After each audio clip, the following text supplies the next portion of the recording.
pa ito. Yung niyog dito, no? Nirat-rat ni ano yun, nung taon ni Dakiwag. So yun mga kailab, meron ako ditong nakita si tatay, hindi ko alam kung taga saan. Taga saan ko po tatay? Taga rito po. Tanungin ko po si tatay kung abot dito sa matandang tulay nito. Hindi tatay, may nagaparamdam po baga dito? Aba, meron. Meron po ano?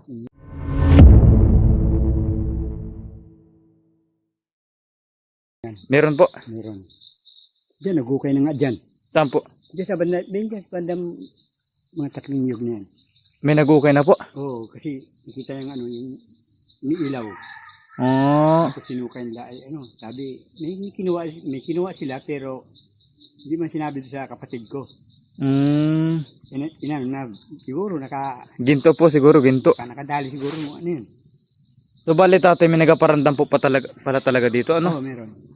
Yan po pala napapansin ko minsan kasi pag nadaan po yung mga ano, talagang ano, minsan po namamatayan kami ng sasakyan dyan. Ano, oo, tama talaga yun. Kasi pag mula doon sa dating may ano doon sa pulong kawit doon, yung paakyat na, ibig sabihin yung boundary ng kawit at saka yung tugos. Nakalagay doon ng ano, di ba? Yung sa mangyan po. Welcome ano, tugos sa mangyan. Opo. Doon pahinga ng ano yun. Mga patay. Mga patay. Oo. Tapos yun, nag-ano doon, yung pahinga. Marami nagkaparamdam doon. Pag mula doon sa may langka, papunta rito, marami ng ano, lahat ng mga driver. Di bali tatay, nung naging pahingaan po ng patay yung ibabaw doon, ay naging ano na po ito na ito po ay tulay na. Tulay na yan. Tulay na po nun. Tulay na yan. May iba po yung nagsabi, kahoy pa daw po. Una kahoy. Kahoy pa daw po muna. Kahoy yan. Yung kalsada pa ni ano, hindi pa. Okay. Di bali tatay, tapos may nakapagsabi na po na ito daw po isa pa. Ayan. Usapan ito. Yung iba daw po ay doon nagalaba pa. Oo, dati. So bali ngayon po ay ito po ay palawakin. Pero hindi po alisin, hindi po alisin. Alisin, babaguhin. Ay, sobrang tibay niyan. Kaya nga ni po. Ay, iba lang tatay, anong masasabi mo kung alisin, anong masasabi mo?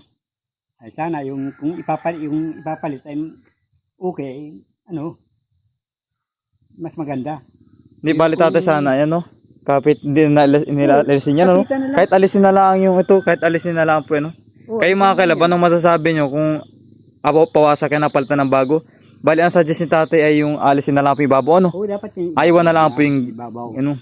Tapos, lagyan na lang ng ano, ng parang pinakang haligi.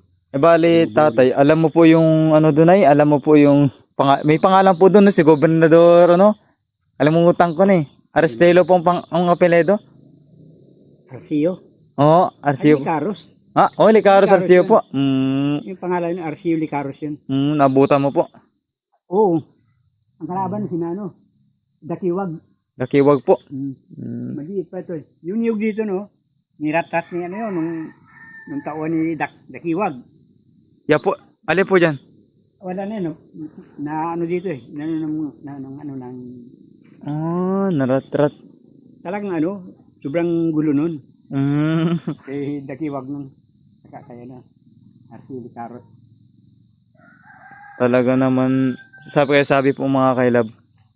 So sa inyo nga ni mga kailab, narinig niyo yung kwento ni tatay. Tatay, ano pong pangalan mo? Ramon Amelia. Si Ramon Amelia po. Taga saan ka po tatay? Taga rito rin. Ito. Hindi ka po balay po. Kaya hindi ako makatulog dyan. At, dyan po ang bahay mo tatay? Hindi, may manukan ako dyan. Yan. Butit nakita ka po. Dati ano dyan. Yung mga pagkain ng baboy. Ano po tatay? Yung ano dyan, yung dati padalawang ano ko na yan. Padalawang kaya na akong babuyan dyan. Opo. Kasi yung ano dyan, yung panahon ng hapon, tatay ko, original tatay ko, yung lulo ko nun. Diyan may nilibing na dalawang ano. Hapon po? Hindi, dalawang Pilipino. Kamalang ano. Ano una po talaga nagkapampatay po? Kaya yung ilan? Yung ano na yan, tulay na yan, doon nag-ano yan, yung simula yan, nag-ukay.